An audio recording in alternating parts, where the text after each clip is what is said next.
सामान्य साथियों, नमो बुद्धाय, जय भीम। आज का ये दृश्य हम दिखा रहे हैं आपको आबाज का वाराणसी मंडली सेमिनार का, जो कि मुगल सराय चंदौली में संपन्न हुआ। और इस कार्यक्रम में परम आदरणीय राष्ट्रीय सलाहकार आबाज का अर्थात अखिल भारतीय अनुसूचित जाति जनजाति कर्मचारी कल्याण एसोसिएशन परम आदरणीय RP राम साहब ने बहुत क्रांतिकारी संबोधन दिया, प्रेरणादायी संबोधन दिया। ऐसा संबोधन जो समाज का मार्गदर्शन कर सकता है। समाज निश्चित रूप से लाभान्वित होगा यदि आपके विचारों को वो सुनेगा। तो ऐसे ही क्रांतिकारी संबोधन को लेकर हम उपस्थित हो चुके हैं।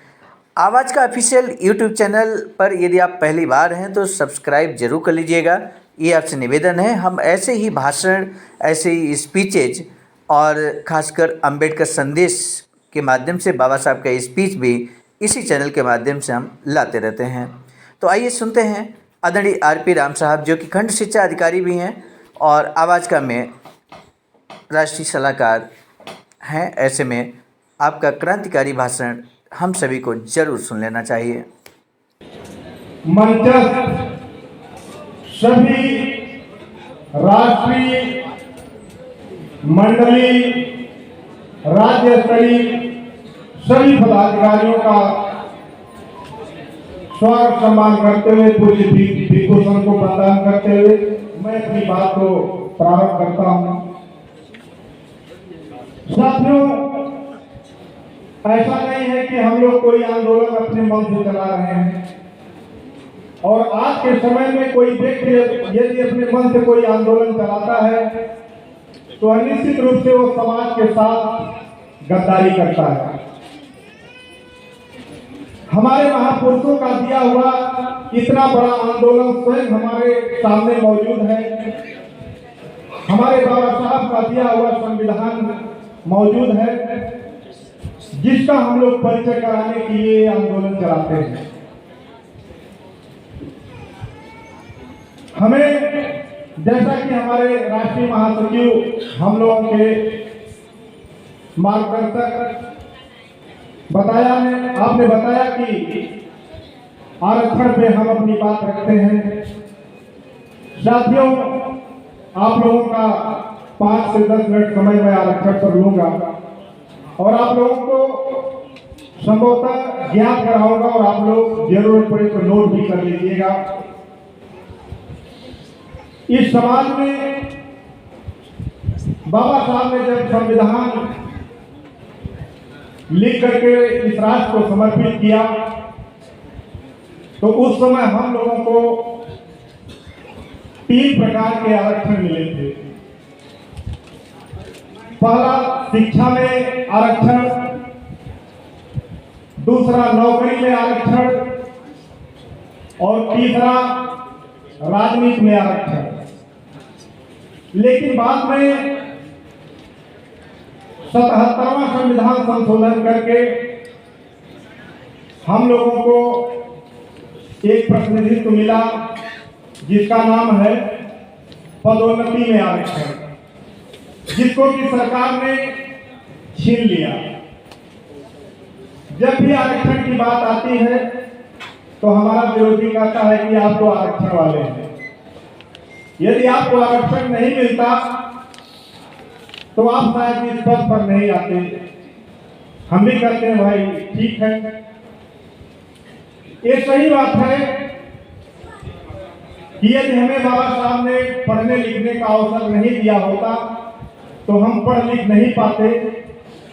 यदि हम पढ़ लिख नहीं पाते तो हो सकता था कि हम इस पद पर बिल्कुल ही नहीं आते सकते हैं। लेकिन पॉइंट में यदि हम परीक्षा के माध्यम से पॉइंट में अंक ज्यादा लेकर के अपने से नीचे वाले साथी की छाती पर पैर रख करके जब हम इस पद पर आ जाते हैं तो हमारी क्या जिम्मेदारियां बनती हैं, उसी का नाम है प्रतिनिधित्व। उसी आरक्षण का नाम है प्रतिनिधित्व। और मैं अपने सामने वाले साथी को कहता हूं कि यह आरक्षण नहीं है, यह रिप्रेजेंटेशन है, यह प्रतिनिधित्व है। आरक्षण तो आप लोगों को मिला हुआ है।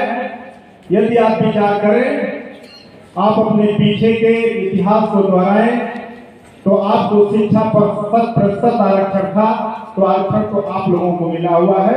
और वर्तमान में जो कॉलेजियम सिस्टम है, चाहे वो हाई कोर्ट का कॉलेजियम सिस्टम हो, चाहे सुप्रीम कोर्ट का कॉलेजियम सिस्टम हो, आप उसमें जानते हैं कि जात विशेष के लोग ही उस पद पर जज, बैरिस्टर, न्यायिक और तमाम प्रकार के ट्रिब्यूनल में वो लोग जाते हैं।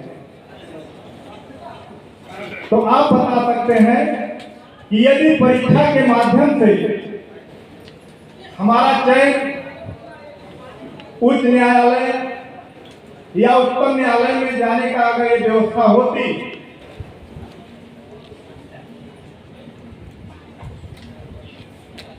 तो स्वाभाविक सी बात है कि कम से कम अपने 23% लोग हाई कोर्ट और सुप्रीम कोर्ट में जज की कुर्सी पर होते, लेकिन ऐसा नहीं है।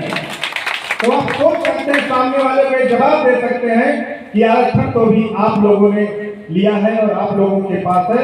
और मैं आपको बता दूं कि हम चूंकि खंड शिक्षा अधिकारी हैं, हमारे साथी श्री रामाश्रय राम खंड शिक्षा अधिकारी, श्री लालमणि राम खंड शिक्षा अधिकारी, तो हम लोगों का पाला एक बुद्धिजीवी वर्ग से पड़ता है, सम्मानित शिक्षकों से पड़ता है।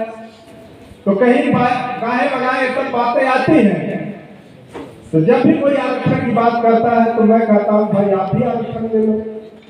क्या सर मैं कैसे आरक्षण ले सकता हूं? तो मैं तरीका बताता हूं कि इसके लिए तो फिर आपको अपना समाज बदलना पड़ेगा, आपको अनुसूचित जात बनना पड़ेगा, अनुसूचित जनजाति बनना पड़ेगा। तो हमने कहा कि तब तो आपको शादी विवाह भी करना पड़ेगा हमारे समाज में। तो आप अपनी जात बदल करके हमारे समाज में अपनी बहन बेटियों को या हमारे बहन बेटियों को ले जा करके आप जात बदल करके आरक्षण का लाभ लीजिए। तब वो कहते ये कैसे हो सकता है? हमने कहा कि यही तरीका ही है।